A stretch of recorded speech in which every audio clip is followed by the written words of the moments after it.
The Annunciation. The angel Gabriel was sent from God to a virgin whose name was Mary. He said to her, "Rejoice, most highly favored daughter, the Lord is with you. The power of the Most High will overshadow you." Luke chapter 1 verse 28-35. Mary speaks to you. Thank you for praying the rosary. You honor me. You celebrate how dear you are to me. Everyone, of course, is dear to me. But you are specially dear because we are linked together by the mysteries of love that I pondered over and over centuries ago. And now you are doing the same thing, just as the angel Gabriel commanded me to rejoice. I command the same from you. Yes, rejoice, be joyful. The rosary begins with the message God gave me. This kind of joy has nothing to do with the bubbling over bliss. Real joy can exist side by side with sorrows and setbacks. Godlike joy is a disposition allowing the Lord to love you His way. Of course, I know it's not always easy to accept the gift and the command of joy. Misfortunes can argue against even its possibility. Bad experiences with people who have been hostile or irritable or demanding. These can interfere with normal happiness or peace.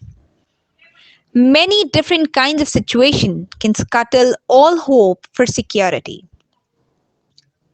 You can feel ruined by someone's mismanagement of funds, a natural disaster disrupting your life, the death of a dear one. Even having a temperature or losing sleep could induce you to argue with the angel Gabriel, who this very moment might want to tell you, "Rejoice, you are favored by God. The Lord is with you." This is a message that most people, most of the time, consider too good to be true. For a moment, I thought so too.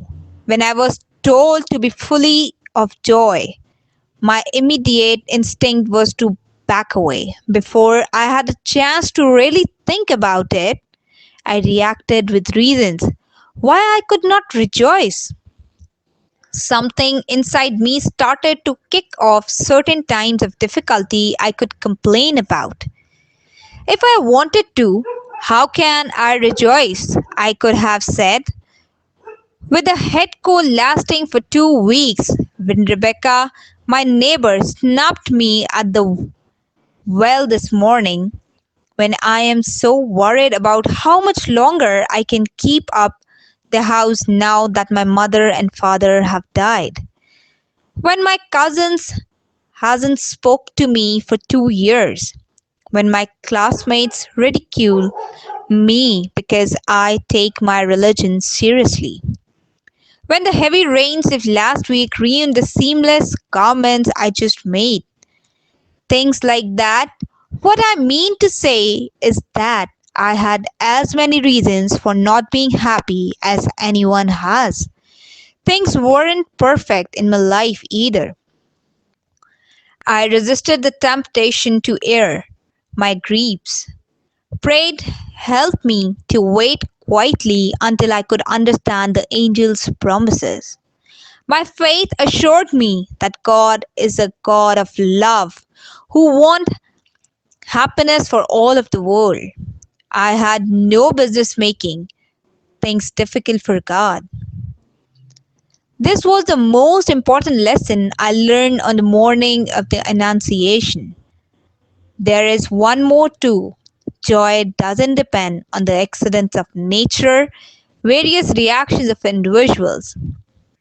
It depends on God. God is the one who has favored me.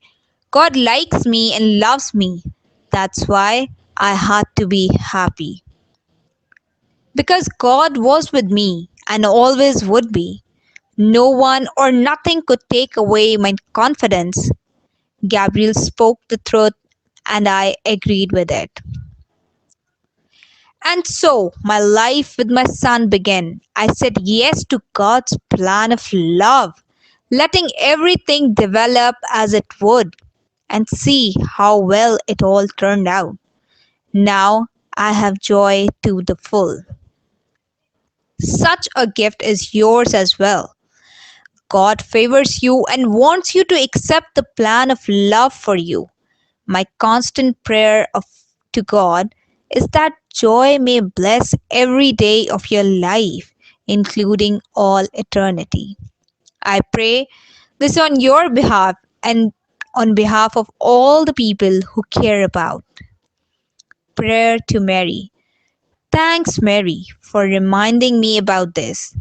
It's so easy sometimes to become discouraged, to let mean hearted people and bad luck situation make me unhappy.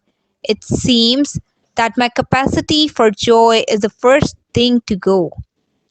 Why do I allow people and circumstances to control me so?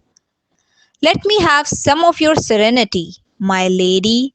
Help me to understand my value. If Jesus promised all his disciples that the power of the Most High will overshadow them, his words include me too. The gift of the Spirit at Pentecost means that I have been given the same favor you received at the Annunciation. The power of God, the energy of the Holy Spirit has filled me. I have dignity like yours, Mary. I have a connection to the divine. No matter what I feel like at any time, whether luck abandons me or people reject me, God has favored me by the gift of Jesus. Stay with me, blessed lady.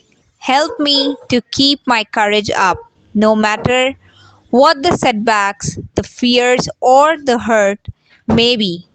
Let me hear God's message as a bell ringing to awaken me to my most profound awareness, whether I feel like it or not.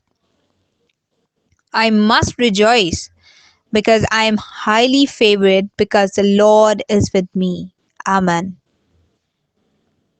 Prayer for others.